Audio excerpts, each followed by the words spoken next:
Nous voulons avancer dans notre pays. Nous voulons sentir que ce pays est pris en main et qu'on ne cultive pas la haine de l'autre, qu'on ne cultive pas la violence et qu'ensemble nous marchons même pas parce que ce pays est le nôtre, mais il ne se construit pas l'un contre l'autre. Merci beaucoup. Je vous remercie.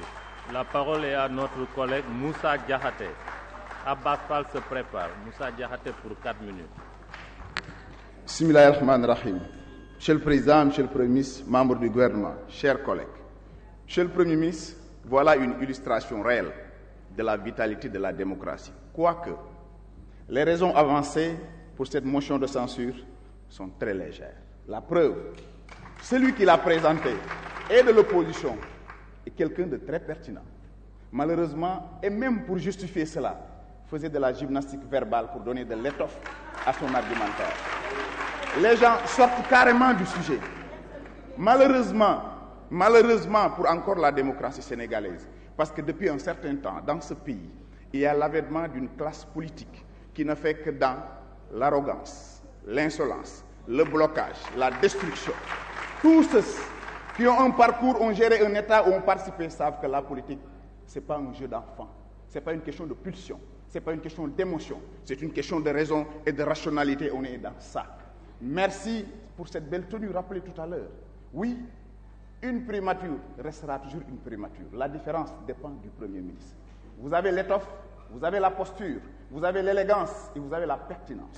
À votre sortie ici, les Sénégalais ont su que les jeunes peuvent attendre à plus d'emplois, les femmes à plus de financement, le monde agriculture a plus de moteurs, la diaspora a plus de visas pour ceux qui veulent voyager, a plus de passeports.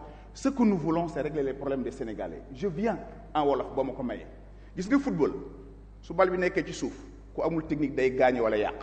C'est ce qui nous arrive dans ce pays-là. am na ñoo xam ni seen yéene mooy réew mi bloqué wu. am na ñoo xam ni seen yéene mooy réew mi yàqu. Parce que c'est seulement dans le chaos, dans le dégagisme qu'ils se voient.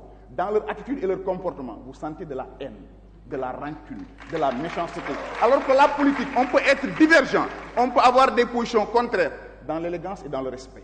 On peut ne pas être d'accord avec vous, mais on vous doit le respecter. Mais quand on ne se respecte pas, forcément on ne peut pas respecter l'autre. Continuez dans cette consolidation pour nous donner plus d'eau à boire, pour nous donner plus de villas à habiter, pour nous donner plus de sécurité pour circuler, pour nous donner plus de terres à cultiver, pour nous donner plus d'emplois pour notre jeunesse. On vous entend sur ces défis-là et faites fi à tous ces gens-là qui n'ont qu'un seul mot, saaga, xaste, yàq, toj. Loolu rek mooy seen i wax. Réew mi nag dafa am feneen fu mu nekk. Yàlla def nag heureusement gis nga l'homme qu'il faut à la place qu'il faut. Bi nga ñëwee même ñi àndul ak yow ak ñi nga àndal nangul nañ leen seen i yar nangul nañ leen seen i yiw damay invoqué waat rek ni ñuy voté la ñu sunu maam waaxoon rek maam Alaaji Abdou kuy voté na nga voté sa aqulay taala nit ku tàmbaleegul toogagul nga ne na fi jógee parce que effectivement li nit ñi bëgg mooy réew mi bañ a dox li nit ñi bëgg mooy réew mi bloqué. Si il faut plus de transparence, oui nous le voulons.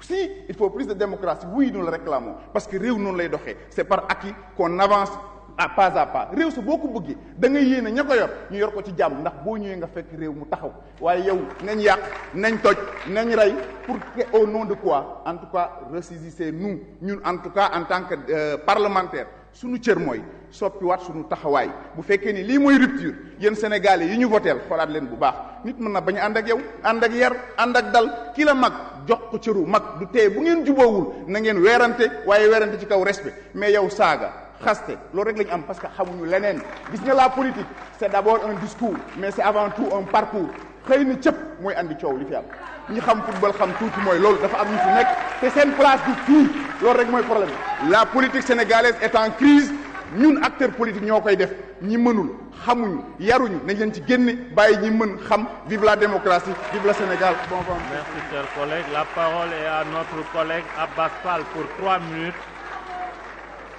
Abdou Mbaw le suivant.